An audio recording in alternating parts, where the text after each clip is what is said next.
안녕하세요. 저는 대부분의 삶을 엄마에 대한 죄책감으로 살아온 여성입니다. 아직도 생각하면 매우 억울하고 화가 나지만 그래도 지금 순간을 즐길 수 있어서 감사하게 생각하려고 노력하고 있어요. 다른 사람들은 3세 때도 기억이 난다고 하고 4세 때도 기억이 난다고 하지만 이상하게 저는 어릴 적을 잘 기억하지 못해요. 제 첫 기억은 새 엄마와의 만남이었어요. 그녀가 내 앞에 와서 손을 꼭 잡으며 오늘부터 내가 너희 엄마야. 우리 잘 지내보자 라고 말해 주셨어요. 그 당시에는 너무 어려워서 새로운 엄마가 생긴다는 것 자체가 무슨 의미인지 잘 몰랐어요. 혹시 소꿉놀이를 하는 것이 아닐까 하는 생각도 들었어요.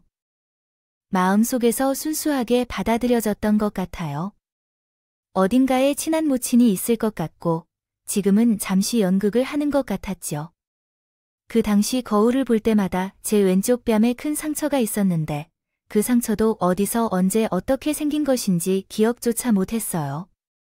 아버지가 희미하게 언급했을 때 아기 때 끓고 있는 주전자를 잘못 만져서 그래서 된 것이라고 했어요. 제 얼굴 탓으로 친구들 사이에서 항상 괴물, 유령 같은 별명을 붙여주셨죠. 어린이들에겐 상처가 무서운 모습이었기에 생각 없이 비웃어낸 것이었죠. 그때 나도 너무 상처받아서 집에 와서 펑펑 울었던 날이 정말 많았어요. 그러나 새엄마는 그런 나를 보며 위로해주는 대신 비판을 했어요. 잘했다 라며 울려는 대신 애들이 놀린다고 놀려? 생각해봐. 새엄마는 정말 내게 냉정했어. 따뜻한 말 한마디라도 해주신 적 없었어. 친모였다면 나 울 때 함께 울어줬을 텐데 그분은 나를 항상 짐짝처럼 다루셨어요. 밥을 많이 먹어도 눈치를 챌 뿐이고 방 청소를 제대로 하지 않는다며 어린애한테 잔소리를 했어요. 신데렐라에 나오는 계모 같았어. 그 느낌으로 나를 괴롭혔어요. 신데렐라가 그 어느 때라도 멋진 왕자라든지요니. 나는 얼굴이 행복하지 않을 거라는 생각을 어릴 적부터 계속했기 때문에 점점 우울해졌어요. 중간에서는 날 보호해주는 아버지조차도 나를 소중히 여기지 않고 외면하고 결국 외박을 하러 나가시기도 했어요. 그러자 날 고아원에 맡겨달라고 소리쳤지만 아버지는 오히려 날 결심해서 내가 편히 먹고 자는 것은 누구 덕분이냐 며 생색내셨어요. 나는 부모의 사랑과 안정이 원했는데 그게 없어서 마음이 허전했어요. 그래서 나는 남들보다 사춘기가 더 빨리 돌아와서 보호해줄 사람이 없다는 걸 깨달았어요. 15살 때 계모는 갑자기 돈을 요구했어요. 나도 이제 다 컸으니 돈을 벌어와야 해요. 처음엔 그 말이 농담인 줄 알았지만 매일 저더러 밥값을 하려면 돈을 벌어와야 한다고 잔소리를 하더라고요. 등을 떠밀려 나가서 전단지 아르바이트를 시작했고 돈을 받아올 때마다 계모에게 반납해야 했어요. 10원 한 개라도 빼돌릴 때는 집안이 들뜨더라고요. 그 일을 하면서 자괴감이 많이 들었어요. 왜 나는 남들처럼 살지 못하는 걸까? 내 인생만 왜 이렇게 지긋지긋한 걸까? 이런 생각들을 하며 참을 수 없을 때는 계모에게 소리를 지르며 화를 냈던 적도 있었어요. 그렇게 계속하여 쫓겨나서 다시 울며 불며 잘못했다고 빌었지요. 그때마다 친모를 생각했어요. 어린 시절 아버지에게 물었던 적이 있었죠. 새엄마와 하는 소꿉놀이가 끝나야 할 때도 끝나지 않겠다고 느껴져서 친모의 행방을 물었던 것이었죠. 내 진짜 엄마는 어디 있어? 왜 오지 않아? 라고요. 엄마는 집에 있어. 그 엄마 말고 진짜 엄마 라고 물었어요. 너는 진짜 엄마를 기억해? 아무 기억도 안 나. 진짜 엄마는 이미 이 세상을 떠났어. 그래서 다시 올 수 없는 곳으로 가셨어. 그러니까 지금과 엄마께 잘 지내야 돼. 그때부터 저는 친모가 저 때문에 세상을 떠났을 거라는 생각으로 죄책감을 안고 살아왔어요. 그 죄책감과 사춘기 그리고 계모와의 만일 내가 내 최악의 어두운 시기를 선택해야 한다면 고민 없이 그 시기를 선택할 것이다. 성인이 되면 이곳을 떠나겠다며 다짐했지만 끝내 이곳을 버텨댔다. 성인이 되자 침묵해온 키운 값으로 일을 시키고 돈에 미친다는 것이었다. 그 시절이 다가오자 계모가 서서히 한심해지기 시작했다. 그래서 나는 계모에게 물었다. 왜 우리 집은 항상 돈이 부족한 건데요? 나도 벌고 아빠도 버는데 왜 항상 부족한 건지요? 대체 돈을 어디에 쓰는 거죠? 나는 어떻게 알아야 하나요? 돈이 부족하기 때문에 없다고 하는 거지. 이 좁은 집에서 한 번도 벗어나 본 적이 없잖아요. 만약 다른 사람들처럼 일하고 부지런히 살았다면 최소한 이사를 간다던가 했어야 하는 게 아닌가요? 왜 우리 집만 아득한 빚 속에 있다는 건지요? 물 붓듯이 돈이 없냐고요? 왜 성질을 무리하나요? 고작 쥐꼬리만 한 돈을 벌어다 준다고 지금 생색내고 있어요. 촬영과 하나 없는 연기 먹여주고 입혀줬더니 반항하겠다고? 이거야. 내가 돈을 잔뜩 벌어왔다면 이사도 가고 풍요롭게 살았을 텐데 이게 단 이 탓이잖아. 보통 부모라면 자식에게 키움값을 받지 않아요. 돈돈거리지 않는다고요? 그럼 그런 부모 밑에서 자랐다고 그랬냐? 그런 부모가 좋으면 그쪽에서 태어났을 텐데. 내가 너를 키우자고 내 아빠한테 먼저 말했어. 알아? 너를 나한테 빚지 않게 키웠으면서도 나한테 인연이 은혜는 못 갚을 망정. 넌 어디 팔리고 있었을 텐데. 아주 파랗다요. 너희가 키우는데 얼마나 많은 돈을 썼는지 알아? 여기서 하나씩 계산해 줘. 독립할 거야. 그러니까 더 이상 내 인생에 간섭하지 마. 키우는 만큼 줄 거라고. 달마다 보내줄 테니까 혼자 살게 해줘. 폭리 그런 돈이 어디 있어? 그런 돈이 있으면 나한테 줘야지. 너 혹시 몰래 상금을 만들었니? 당장 내놔. 모르겠어. 내가 지금 돈은 어디에 있는지 알아? 집에 갖다 바치느라 청춘을 바쳤는데. 그럼 어떻게 독립할 생각을 해? 퇴출이라도 받게. 그렇지 내 이름으로 퇴출 좀 받자. 지금 일하고 있으니까 대출이 될 거 아니니 내가 왜 그 생각을 못했지. 얼른 일어나 대출 받으러 가자. 아니면 시간 없으니까 그 사채라도 좀 끌어다 쓸까? 그거는 금방 되던데. 심지어 계모는 저를 신용불량자로 만들려고 발악을 했습니다. 돈이 항상 부족했던 계모는 주변 사람들에게 돈을 꾸는 게 습관이 됐습니다. 그래서 밖에서 노크 소리가 들리면 숨죽인 채로 숨어있는 게 저희에게는 너무나 자연스러운 행동이었어요. 하루에 3번 이상은 돈을 갚으라는 사람들이 찾아왔네요. 생각해보면 정말 숨막히는 생활이었어요. 계모가 돈을 갚지 않자. 심지어 사람들은 제게 돈을 갚으라며 일하는 곳까지 찾아와 소리를 질러서 친모도 아닌데 왜 이렇게 원수처럼 다른 케어해야 하는지 궁금할 정도였습니다. 하지만 그때는 별다른 해결책이 떠오르지 않았습니다. 계모의 세뇌를 받은 것처럼 무기력함이 점차 쌓여가며 성격이 변하고 그저 하루하루 버티는 것만이 우선이었고 다른 생각을 할 틈조차 없었습니다. 얼마 후 아버지가 사망하셨어요. 아버지는 술을 좋아하셨기 때문에 매일 밖에서 마셨고 술에 취해 길거리에서 사고를 당하셨습니다. 아버지 하나뿐인 유일한 지지물이었던 상황에서도 아버지가 떠난 뒤에는 나와 계모만이 남게 되었습니다. 그때가 계모와 연을 끊을 수 있는 유일한 기회였지만 실제 상황이 닥치자 계모는 애처로워 보였어요. 이제 나는 너밖에 없어. 내가 나를 살려줘야 해. 계모는 울면서 나를 붙잡았습니다. 만약 나가면 계모의 인생이 통째로 망치는 상황이었기 때문이죠.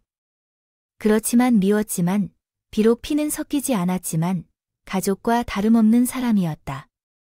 애증의 마음을 품은 채로 그 곁을 떠나지 못했습니다. 어렸을 적부터 내게 죄책감을 심어준 계모이기 때문에 아마도 내게 붙잡고 있던 것일 거예요. 계모는 그런 저에게 의지하며 매일 술에 빠져 살았다.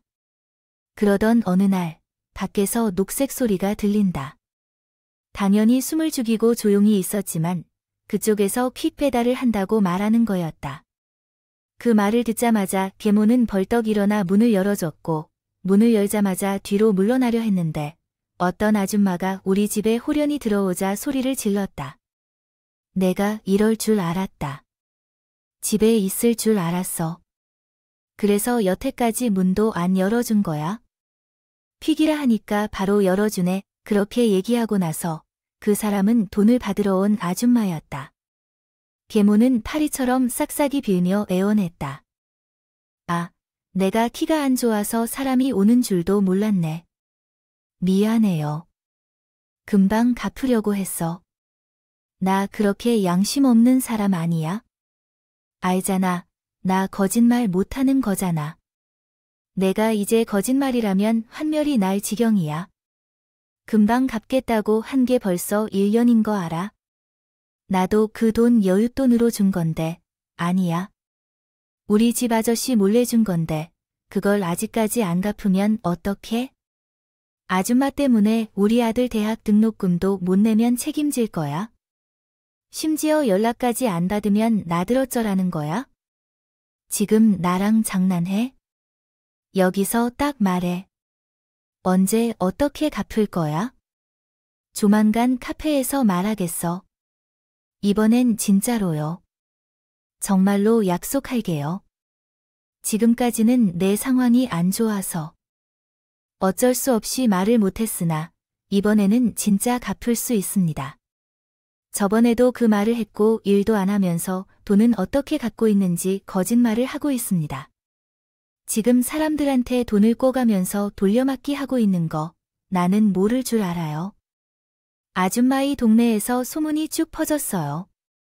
지금 여기서 딱 말해. 어떻게 갚을 건데? 케이블로 말해보라고 그 말을 듣고 있던 계모는 잠시 생각하는 듯 하더니 다급하게 저를 손가락으로 가리키며 이렇게 말했어요. 우리 딸이 대신 갚아줄 거예요. 그 일도 다니고 있거든요. 돈도 잘 주는 괜찮은 직장 다니고 있으니까. 제가 대신 갚아줄 거니까 한 달만 시간을 줄 순 없을까요? 월급 받으려면 아직 시간이 좀 있어야 해요.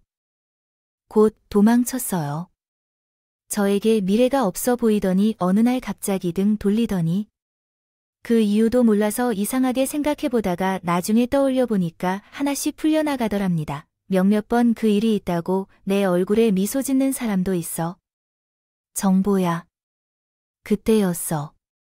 그대로 유전자 형질이 나타나 보였나 봐. 딸이었다면 내가 준 딸이 나 아니라고 해부러 피했나 봐. 내가 할 만큼 했고 그러니 그러지 못하겠다고 있었습니다. 이제 이 자리에 또 끄덕거리지 않고 질 수도 있을 거예요. 약간 더지가고 신다더라도 놀랐어요. 생각보다 괴로웠어요. 하지만 놀랐던 것보다도 나는 겁내기 시작했어요. 어릴 때부터 꿈꿔왔던 것들, 바로 깨져 내려가는 것이었어요. 결국 나는 정신과 지식도 남아있지만 도망치려 하는 내 마음은 굳이 숨을 쉴 수도 있었습니다. 결국 이 행위 가장 좋은 우도가 이 IV에서 떨어졌습니다. 많았어도 기겁하면 도망치는 사람은 처음이라 저도 모르게 위축되곤 했어요.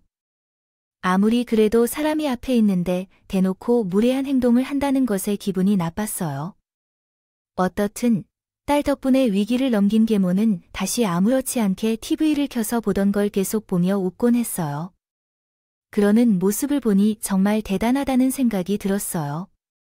나라면 그런 위기감 속에서 차마 웃음이 나오지 않을 것 같은데 집안에서 나만 힘들고 버거울 것 같아 우울했어요. 그리고 다음 날 다시 밖에서 노크 소리가 들렸어요.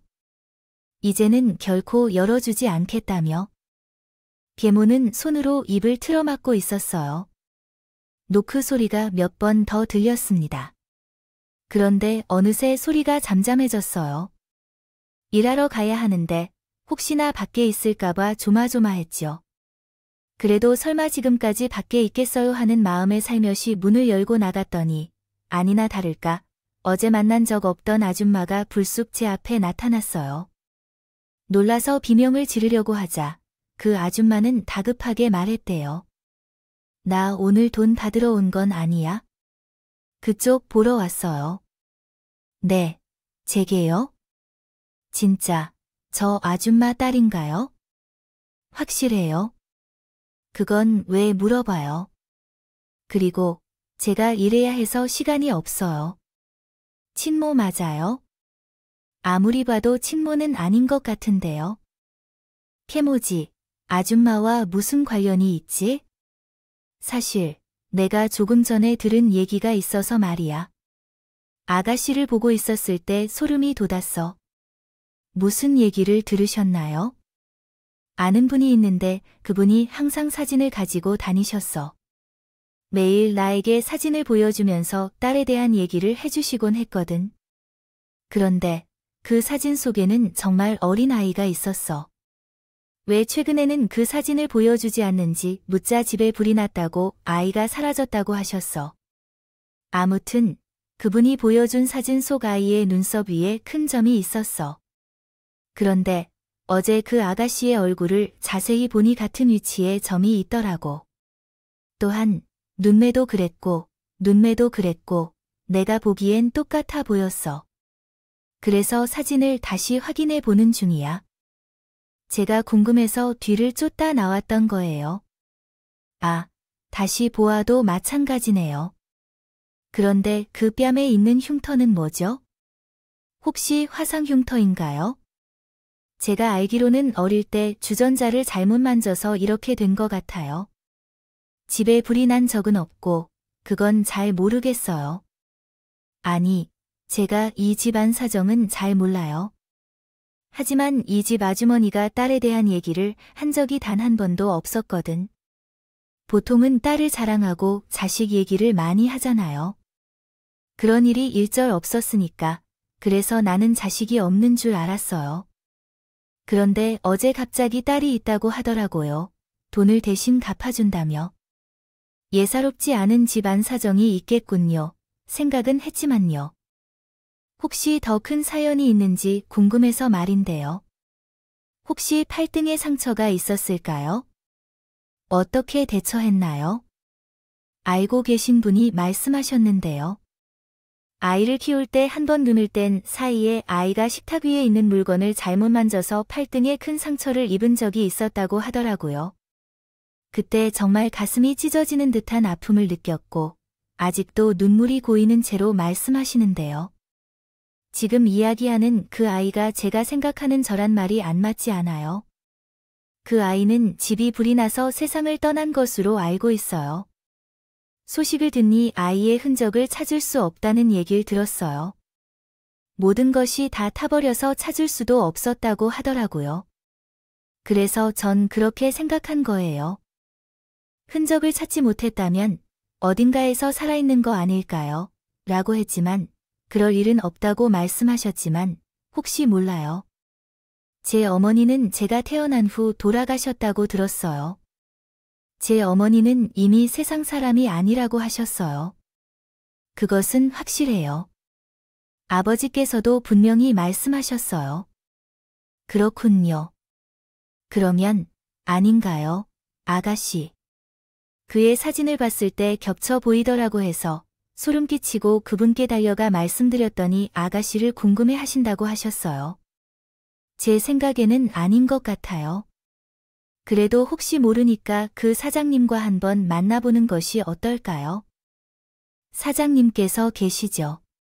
그분이 회사에 계시다는 것을 듣고 당장 만나고 싶어 하신다고 하셨어요. 시간을 내주실 수 있나요? 만약 시간이 여유로우시다면 그분께 제 주소를 알려드려도 될까요?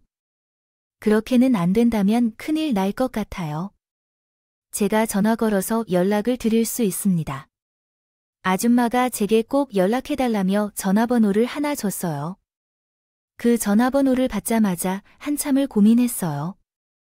그분을 만나도 별다른 이득이 없을 것 같아서요. 이미 바빠 죽겠는데 더 나쁠 수도 있으니까요.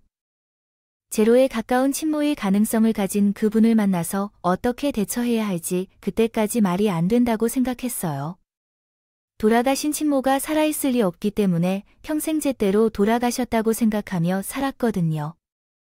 갑자기 나타난 친모가 될지도 모르는 사람이 저를 기다리고 있다면 당황할 수밖에 없었어요. 그렇게 며칠 동안 고민만 했습니다. 만약 그분이 나인지도 모르는 상황에서 찾아온다면 그것은 정말 충격일 것 같았어요. 그러다가 진짜 침몰하면 더 큰 원망이 생길 것 같았어요. 그래도 혹시나 하는 마음에 한 번쯤은 만나보고 싶다고 해요. 아줌마가 그렇게 확신하는데 나도 모르는 나의 과거가 있지 않을까 하는 생각이 들었죠. 돈 많은 사장님이신 그 여자를 만나게 된다면 내 인생이 좀 달라질지도 모르겠다고 이기적인 생각도 들었어요. 그렇게 불순한 목적을 가지고 그녀를 만나 뵙기로 결심했습니다. 그때까지만 해도 나의 삶이 180도로 바뀔 줄은 상상도 못했습니다. 계모를 속이고 그녀를 만나야 했기 때문에 아줌마와 작전을 세웠어요. 매일 감시를 피해 몰래 가려면 아줌마의 역할이 중요했죠. 계모에게 빚을 갚으라고 난리를 피우는 틈을 타서요. 저는 찍어주신 주소로 향했습니다. 도착했더니 생전 처음 보는 건물이 펼쳐져 있었고 멀리서 어떤 여자분 한 분이 저를 향해 걸어오고 계셨습니다. 가까워질수록 이상하게 심장이 요동쳤어요. 내가 왜 이러지 하면서 겨우 진정을 하려고 했는데 그분이 눈물을 흘리며 제 얼굴을 덥석 잡았습니다. 그리고 이렇게 말씀하셨어요. 내 딸이 맞죠? 아이고, 내 딸, 그분은 믿기지 않는 듯이 저를 빤히 보시면서 눈물만 흘리셨어요. 분명 처음 보는 사람인데 저도 모르게 제 눈에서 눈물이 나오는 걸 느꼈어요. 가슴에서 뜨거운 감정이 자꾸 느껴졌어요. 그렇게 저희는 길 한가운데서 눈물의 온도를 나누었습니다. 재회하게 되었는데 그분은 한참 동안 울음을 터뜨린 후에 저를 안으로 데려가며 건물 안으로 안내해 주셨어요. 회의실로 보이는 곳에서 마주 앉은 우리는 마침내 서로의 얼굴을 자세히 볼 수 있었습니다. 그분은 한참 동안 저를 빤히 쳐다보시고 확신하신 듯하게 말씀하셨어요. 처음 뵌 순간부터 내가 내 딸이라는 걸 느꼈어. 확신했어. 그러면서 저를 정말 딸로 생각하시는 건가요? 내 딸이 확실해. 그런데 왜 이제야 저는 아무것도 몰랐을까요? 저는 아버지와 새엄마와 함께 살고 있었어요. 신모는 돌아가셨다고 들었고요. 아버지의 이름은 뭐냐고요? 김형섭입니다. 그래, 한때 나의 남편이었지. 정말로 제 친모가 맞으세요? 저는 분명히 돌아가셨다고 들었는데 나타가 그렇게 가셨다고. 누가 그런 말을 했어? 아빠가요? 그래. 나도 내 아빠가 그랬다. 내가 세상을 떠났다고. 그 인간이 거짓말을 했던 것 같구나. 아빠가 거짓말을요? 그럴 리가 없는데. 그 인간은 거짓말이 습관이니까. 저희 아빠가요? 둘이 진짜 부부였다고요. 내 아빠랑 너무 어렸을 때 만났어. 만나자마자 털컥 임신이 돼버렸고 무서운 마음에 양과 부모님께 말씀도 못 드린 채로 무작정 가출해서 살림을 합쳤어. 언젠가 성공해서 부모님을 찾아가야겠다고 다짐하고. 돈을 열심히 벌었지만 나의 아빠는 그 당시에 너무 무능력하고 책임감이 없었어. 그래서 자주 부딪혔지만 그 사람을 선택한 걸 단 한 번도 후회한 적이 없었어. 너를 만났기 때문에 딸을 위해서라면 뭐든지 할 수 있다는 생각으로 열심히 돈을 벌었지.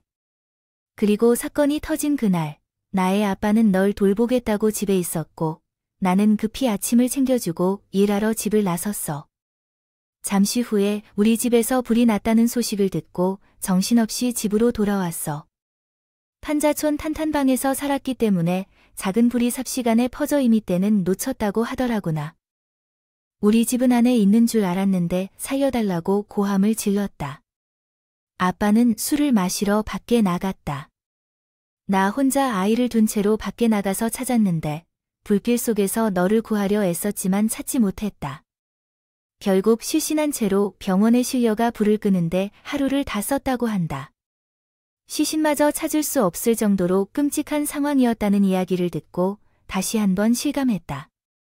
요리를 하러 나오지 않았다면 너를 살릴 수 있었을까? 애초에 일을 다니지 않고 오롯이 너를 돌볼 수 있었다면 생존할 수 있었을까? 널 지켜줄 수 있었을까? 그런 생각들을 하며 고통스러운 날들을 보냈어. 그리고 내 아빠를 원망했지. 어떻게 자녀를 그렇게 혼자 내버려 두겠냐고. 아빠 자격도 없는 사람이라고. 당장 헤어지자고 하며 칼을 세웠어. 내 아빠는 기다렸다는 듯이 도망을 가더군. 그리고 그 인간과 완전히 인연을 끊고 살았어. 소식을 들을 수조차 없었지. 너를 잃은 슬픔에 죽을 듯이 아프게 되었어. 그리고 보니 세월이 이렇게 흘렀어. 나는 너가 이렇게 살아있을 줄도 몰랐고 혼자 창피를 치렀어. 대체 왜 거기 있었던 거냐? 그 인간은 왜 너를 데리고 있었던 거야? 왜 나한테 말도 없이? 아버지께서 돌아가셨어요. 돌아가실 때까지 아무런 말도 제게 하지 않으셨어요. 미안하지만 엄마에 대한 기억이 없어요. 새 엄마에 대한 기억만 남아 있어요. 괜찮아요. 지금이 중요한 거니까요. 당신을 다시 만나게 된 것이 얼마나 다행인지 알 수 없어요. 아직도 꿈을 꾸는 것 같아요. 돌아와줘서 정말 고마워요. 지금 만나게 돼서 정말 감사할 뿐이에요. 정말이에요. 제 진짜 엄마를 만나면 도무지 믿을 수가 없어요. 오른쪽 허벅지 뒤쪽에 큰 점이 있고 왼쪽 발바닥에 연한 갈색 반점이 있을 거예요. 네, 맞아요. 그분은 지갑에서 사진을 꺼내서 제게 보여주셨다고 해요. 누구든 보면 제 어릴 적 모습이었다. 기분이 이상했어요. 저는 평생 왼쪽 뺨에 화상 자국이 있었는데 사진 속 아이의 뺨은 매끈했어요. 활짝 웃는 사진 속 나를 보니 나에게도 행복한 어린 시절이 있었구나 생각했어요. 그래서 다행이라는 생각도 들었죠.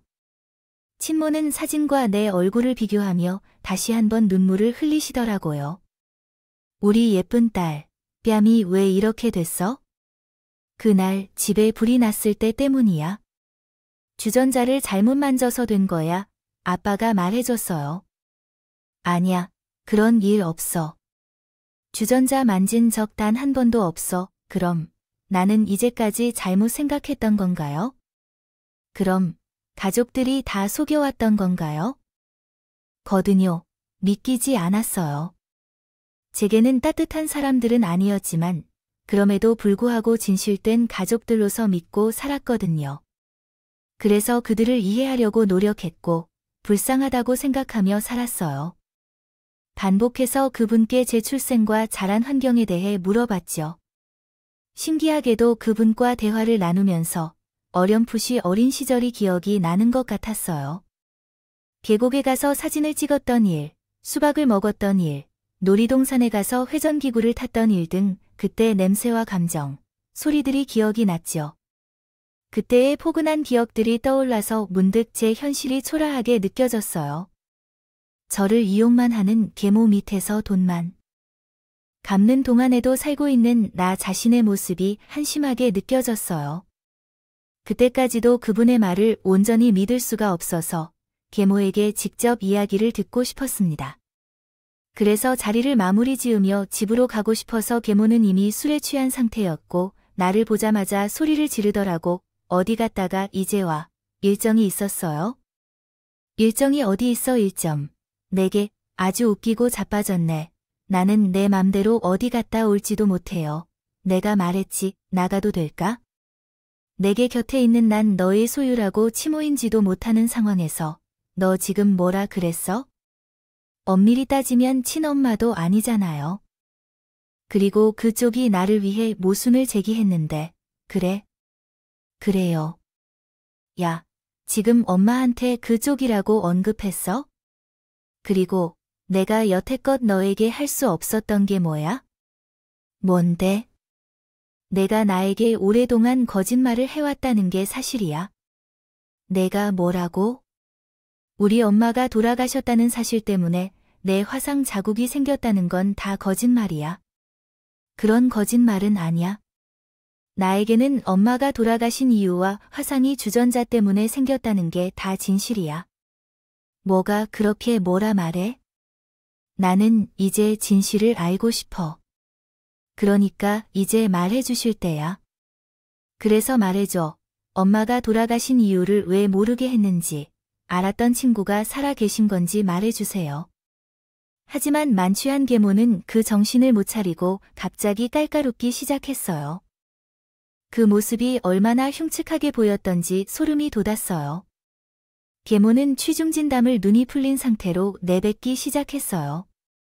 아, 그냥 끔찍했지. 밉고 짜증나는 정도로 끔찍했어요. 그래서 내 친구가 왜 살아있냐고 물었어요. 살아? 라고 답했어요. 난 몰랐죠. 어디서 뭘 하고 돈 좀 있대 그랬더라고요. 그럼 너를 뜯어볼까? 넌 딸이니까 돈을 줄 거 아니야? 왜 그랬어요? 왜 나한테 거짓말했죠? 그때는 내 아빠를 정말 사랑했었어요. 엄마가 일하러 간 동안 우리 집에 자주 왔다 갔었거든요. 자주 본 덕분에 내가 날 보며 웃고 엄마라고 부르는 게 보였어요. 웃음이 나오지 않니?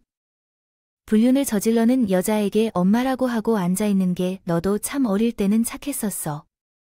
나가면서 너를 데리고 다니면서도 엄마라고 잘 따르더라니까. 어쨌든 그때의 아빠와 나는 진심으로 사랑했고 둘이 도망치고 싶었어. 엄마가 방에 무리를 지섰던 게 사실이야. 불이 정말 활활 붙었을 때 그때 너를 살려주고 내가 너의 생명의 은인이라는 말이야. 얼굴이 다 상처로 변해도 어쨌든 목숨은 살려준 게 어디야. 내 아빠가 너를 내게 맡겨놨는데 이걸 어떻게 처리해야 할지 고민이었어. 너와 함께 엄마한테 가면 내가 불난 집에 있었다는 것이 들통날까봐 망설였지. 하지만 그냥 일단 너를 데리고 있자고 생각했어. 그거 지금까지 오신 것이라는 말이죠. 당신이 근처에 계시면 그 사람과 주기적으로 만나야 했을 텐데요. 그 모습은 내가 못 봤어요. 우리가 양육비를 줄 돈도 없고 그냥 달아나고 싶었던 거죠. 당신도 부모 양쪽이 있어야 고모부가 아래에서 잘 성장할 수 있겠죠. 그리고 얼굴이 그 상태가 되었는데 내 친구에게 가봐도 버림받겠죠. 그것은 마치 장애인이 된 것과 같아요. 그리고 당신이 있어야 내가 살 수 있고 내 밥줄이 되는데요. 그 어른은 딸에 대한 애정이 있었어요. 결코 부인에게 다른 걸 줄 수 없다고 해서 그래서 내가 그녀를 데리고 살겠다고 했죠. 생각해보면 내가 우리의 지원이 될 것 같네요. 어쩌면 가능성이 크겠지만 아이를 그냥 내버려뒀을 때 잘 크니까 후에 내가 먹여 살려줄 거라 생각했어. 이제는 내가 내 빚도 갚고 먹여 살려주고 있는 거잖아. 예전부터 좀 이상하게 생각했어요. 나를 미워하면서도 왜 나를 데리고 있는 걸까 했어? 차라리 나를 내쫓았으면 납득도 되지만 왜 이렇게 계속 날 집착하는 건지 궁금했어요. 하지만 이제 보니 이해가 되더라고요. 아버지에 대한 집착이 계속되어 저를 얽매고 있었던 거예요. 그때의 불륜을 감추려고 충동적으로 저를 데리고 살았지만 후에는 저를 착취하고 돈벌이 수단으로 삼기 위해 데리고 있는 거였어요. 우리가 처음 만난 때는 가족이 아니었어요. 나는 이 집에서 이용당하여 자리를 잡았었죠. 그렇게 어이가 없어서 머리를 숙이는 순간 계모의 손이 눈에 띄었어요. 아이 때부터 쭈글거리는 손등이 기억났고 그때 마음속을 스쳐 지나가는 생각은 설마 아니겠지, 설마 아닐 거야, 였어요. 그래서 계모에게 그 흉터가 화상 자국인지 물어봤어요. 아, 그렇죠.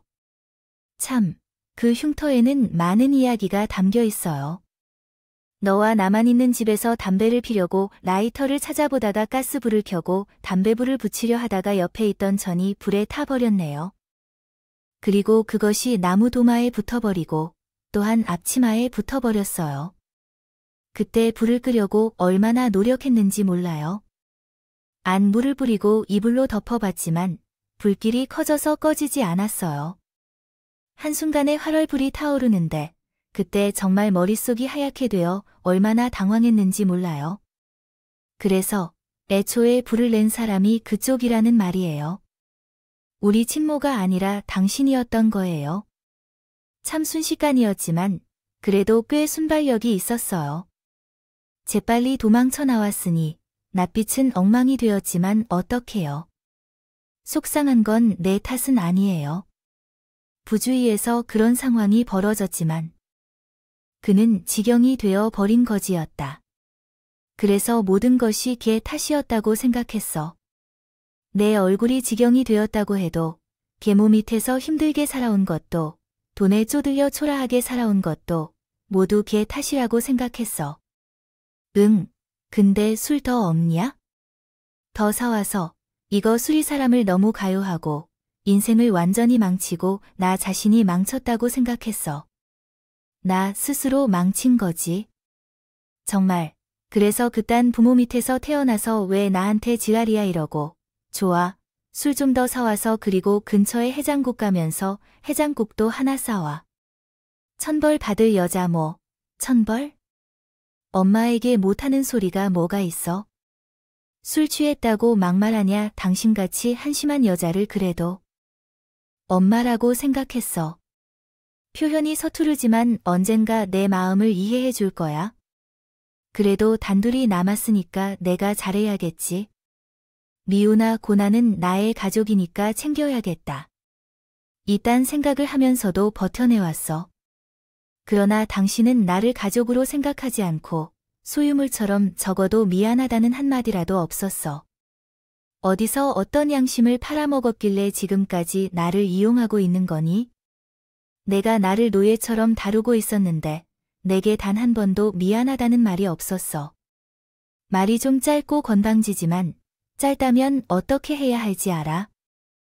인생 자체가 거짓이라고 생각했을 때 내가 좋은 말만 해줄 필요 있어? 내가 내 삶을 망쳤다고 하는데 어떻게 보상해 줄 건데? 맞아야 정신 차리겠지. 머리가 좀 컸다고 해서 엄마에게 건방지게 대할 필요 있어? 오랜만에 너무 오만해졌어.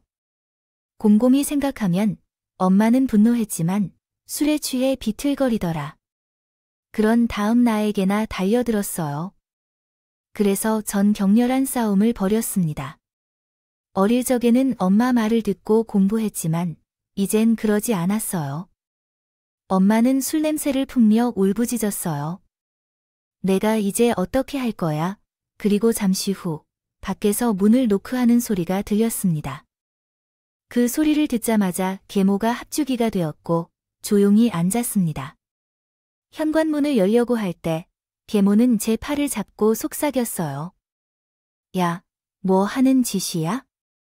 하품명 돈 받으러 온 거라니까. 사람 하나를 초대했는데 손님이었습니다. 계모의 손길을 뿌리치고 문을 열었고 저희 친모가 집에 들어왔습니다. 친모는 제가 사는 집을 한번 훑은 후 한숨을 길게 쉬고 계모에게 다가가 순식간에 뺨을 때렸습니다. 갑자기 뺨을 맞은 계모는 비틀거리며 욕하며 때리려고 했지만 몸이 말을 듣지 않아서 다시 털썩 주저앉았습니다. 이후 친모는 계모를 내려다보며 이렇게 했어요. 말했다.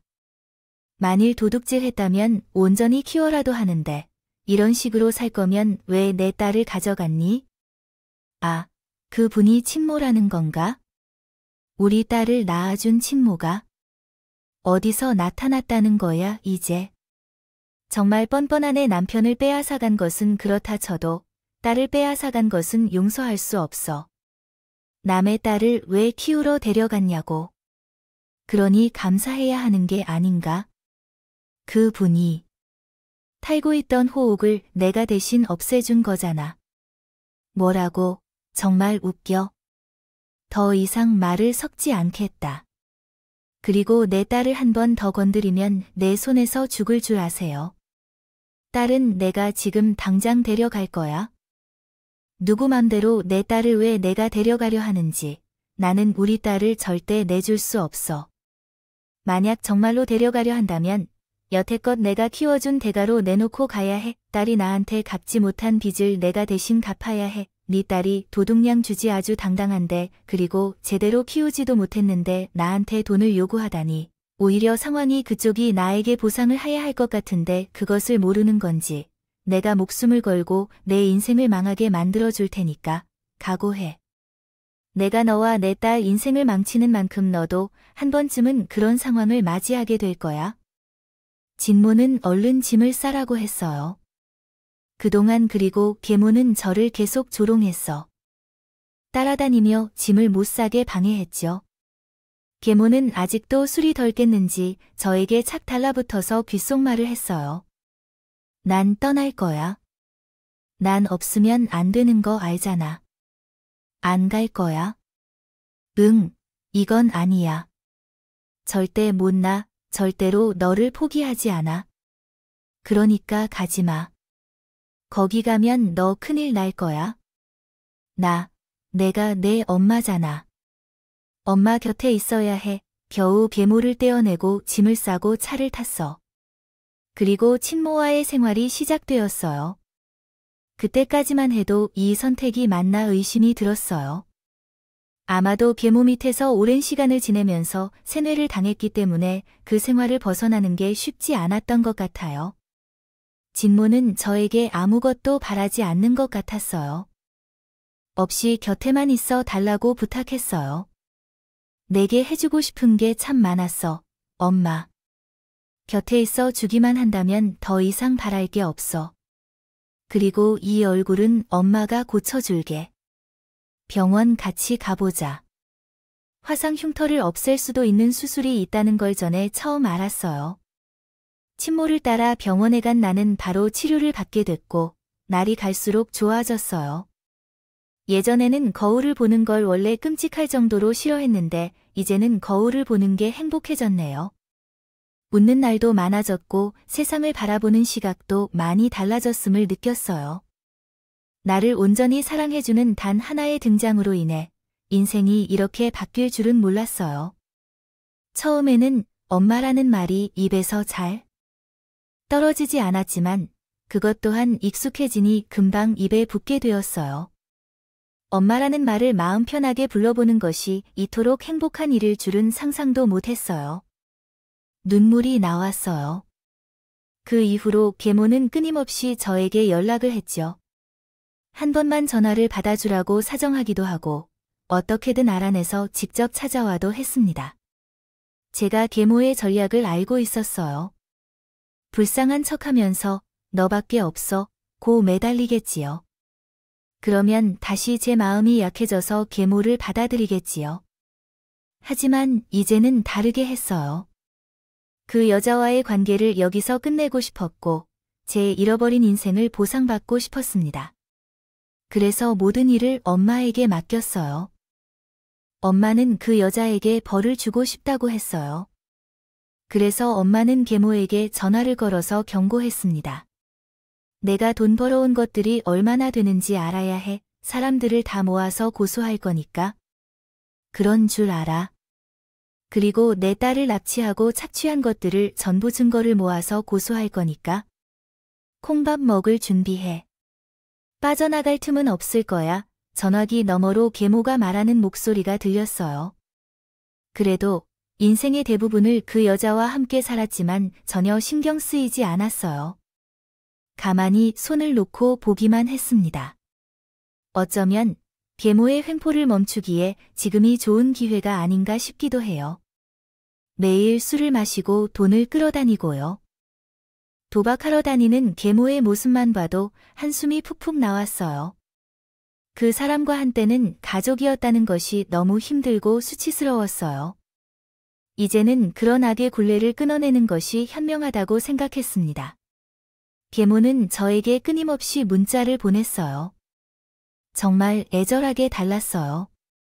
돈줄이 사라졌으니 얼마나 다급할지 심지어 고소까지 당하게 되었는데 변호사를 고용할 돈도 없고 의지할 가족도 없을 테니 막막했을 겁니다. 결국 계모는 모든 것을 내려놓는 것으로 종료해야 한다고 말해야만 했지요. 갚을 돈도 없고 몸으로 때워야 한다는 계모는 결국 징역을 면하지 못하게 되었고 그래서 어린 시절에 납치한 저를 혐의는 다시 고발될 가능성이 있다는 것을 알고 있습니다. 그냥 외롭고 고통스럽게 늙어가기를 바랄 뿐이에요. 얼마나 억지로 긍정적으로 생각하려 해도 생각할수록 화가 나고 원망스러워져요. 나중에 대화의 기회가 생겼을 때 한번 물어보고 싶어요. 내 평생을 착취하고자 했던 적이 있었나요? 나를 가족으로 생각한 적이 한 번이라도 있었나요? 계모를 떠올릴 때마다 늘 술 냄새가 제일 먼저 떠오르네요. 무미건조한 눈빛이 남아있어 잊히지 않아요. 계모의 집을 나온 후에도 그 집에 돌아가는 꿈을 자주 꾸곤 했어요. 식은땀을 흘리며 침대에서 일어났던 그 순간부터 꿈에 안도했던 것은 그만큼 계모가 제 삶에 큰 영향을 미친 사람이었기 때문이었습니다. 이제 그 인연을 갑자기 끊게 되었으니 새로운 시작을 해야 합니다. 엄마를 다시 만난 후로 새로운 경험들을 많이 하게 되었습니다. 먼저 하던 모든 것을 그만두고 싶었던 것을 배우기 위해 공부를 시작했고 처음으로 해외로 비행기를 타고 갔습니다.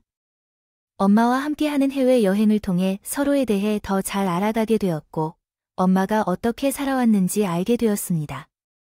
알고 보니 엄마의 집안은 동네에서 알아줄 정도로 상당히 풍요로운 집안이었다고 해요. 임신하면서 부모님을 실망시키고 싶지 않았기 때문에 무작정 가출을 했고 아빠와 함께 살면서 가난해졌다고 합니다. 그러던 중 화재 사고로 인해 저를 잃었다고 생각한 엄마는 다시 집으로 돌아와 바쁘게 살며 인생을 이겨냈다고 합니다. 그렇게 정신없이 살아오다 보니 이제까지 온 것이라고 하더라고요. 우연한 기회로 사업을 시작하고 주변 사람들과 잘 어울려 올 수 있었대요. 그 과정 속에서도 제 사진을 꼭 지갑에 넣고 다니고 책상 한가운데 액자에 세워놓은 채 일해왔다고 합니다. 그런데 직원 중 한 명이 나를 우연히 발견한 것이었어요. 이 모든 과정들이 마치 운명처럼 딱딱한 것이다. 맞았다고 생각하여 모든 것에 감사하게 되어 눈물을 보였어요. 뺨에 있던 화상 자국도 점점 엄마와 함께 지내면서 옅어져 가고 있습니다. 과거에 받은 상처도 점차 아픔이 사라지고 있어요. 이제야 진정 숨쉬는 기분이 알 것 같아요. 지금은 엄마의 회사에서 일을 조금씩 배우면서 공부하고 있습니다. 바쁘지만 행복한데요. 언젠가는 엄마처럼 멋진 사회인이 되는 게 꿈이에요. 그리고 좋은 추억을 엄마와 만들어가며 후회 없이 효도하고 싶어요. 이제는 헤어지지 않고 엄마 곁에 항상 붙어 있을 거예요. 제가 살아온 인생이야말로 여러 사건이 있지 않았나요? 굴곡이 많은 만큼 현재에 감사할 줄 알게 된 것 같습니다. 그러나 제 인생이 조금만 더 평탄했더라면 좀 더 편안하게 살지 않았을까 하는 아쉬움도 약간 있네요. 하지만 어차피 다 지나간 일이니 현재 제 상황에 만족하려고 합니다. 지금은 더 없이 행복할 뿐이니 이게 되는 거 아닌가요? 때로는 제발 지금이 순간이 꿈이 아니길 바라면서 잠이 들 때도 있어요. 지난 날들을 버텨내지 못했다면 현재를 즐길 수 없었겠죠. 그래서 저는 여태껏 잘 살아온 저에게 칭찬하고 싶습니다. 앞으로도 계속해서 행복만을 찾으며 살도록 하겠습니다. 지금까지 제 인생 이야기 들어주신 여러분들께 감사의 인사를 전하면서 사연을 마무리하겠습니다. 모두 좋은 하루 되세요.